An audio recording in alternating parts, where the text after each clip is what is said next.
Let's look at the different types of data that we can have. There are two main categories of data collection: primary data collection and, not surprisingly, secondary data collection. Primary data is data that we've collected ourselves. Let's think of some ways we could do this. We can collect it from experiments we conduct, we can get it from questionnaires, we can do interviews, observations, case studies, diaries, etc. All the ways we've talked about on the telephone, on the internet, so on and so forth. This is data that we have directly collected ourselves. Secondary data is data that someone else has collected.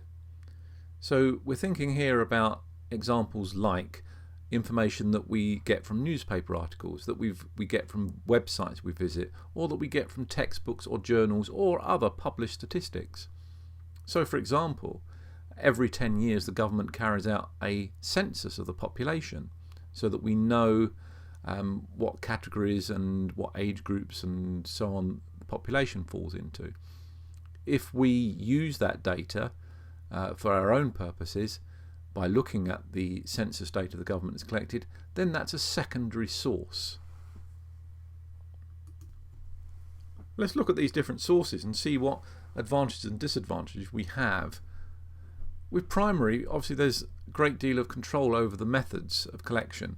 We know how reliable it is and we know what bias there might be in there, and we can control it a lot better. It's collected for a specific purpose, so it's likely to be a better fit to the hypothesis that we have, and it's original data from the population, so it's fresh. The disadvantages are fairly obvious as well. Collecting new data is time consuming, it's costly, and it may produce significant amounts of data that need analysing before we can actually use it, which again goes to increase the costs. So there's very clear advantages and disadvantages of using primary sources. When we consider secondary sources, clearly an advantage is it's going to be cost effective. Someone else has done all the work. We'll usually have to pay for it, but it'll be less than carrying out the surveys in the first place. That also gives us a time saving, and it may give us access to a much larger sample of information than we could have afforded to produce. Plus, because we are looking at secondary sources, there may be other data sets that are similar, so it gives us an opportunity to compare them with other data sets from similar populations. There are disadvantages as well. Secondary data is likely not to have been gathered for the specific purpose that you're looking for, so you will have to fit the data to your own investigation, so there'll be some compromises to be made there. It's also true that you have no control over the methods used, and you might not be completely sure about how much bias there is in that sample. Finally, you may have problems of actually accessing the data itself in any great detail, so you have to perhaps be satisfied with using summary data. So there's some clear downsides as well as some upsides of using secondary data. You need to be clear about these advantages and disadvantages of primary and secondary sources, so that if you're given a question about whether you should use one or the other, you can bring some of these features out and use them in your answers. Once we've done a survey or an experiment, the information we get is called raw data. So for example, we might have a list of heights or shoe sizes or temperatures, but data can be one of two things. It can be discrete or continuous. So for example, a person's shoe size is discrete. A shoe size can take half sizes and whole sizes. You don't get a size shoe of 6.87672. You get a 6, a 6.5 or a 7. That is discrete data. Other examples include numbers of pets or numbers of cars. You can only get one pet or 2 pets or 3 pets or 4 pets.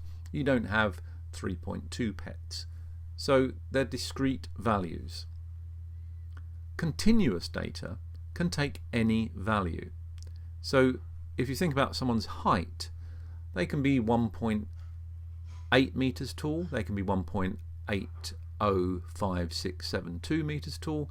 It depends very much upon how accurate your measuring system is.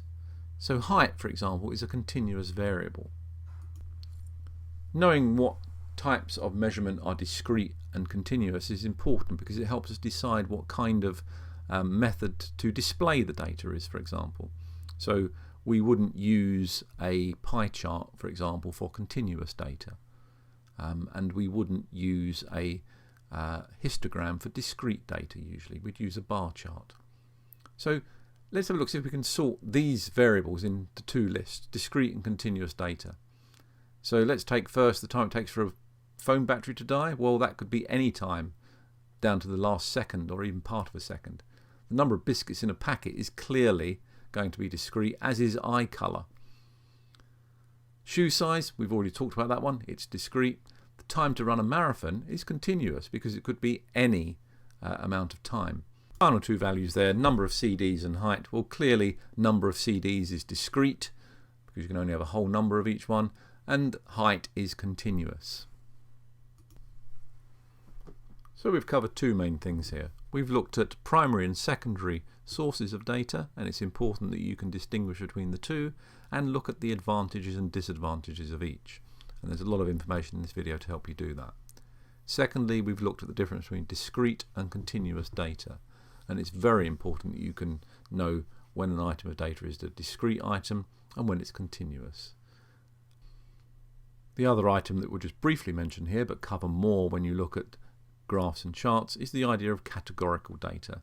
So eye colour, or types of pet, or favourite food. Things that cannot be given a numerical value, either discrete or continuous. So categorical data is our third type.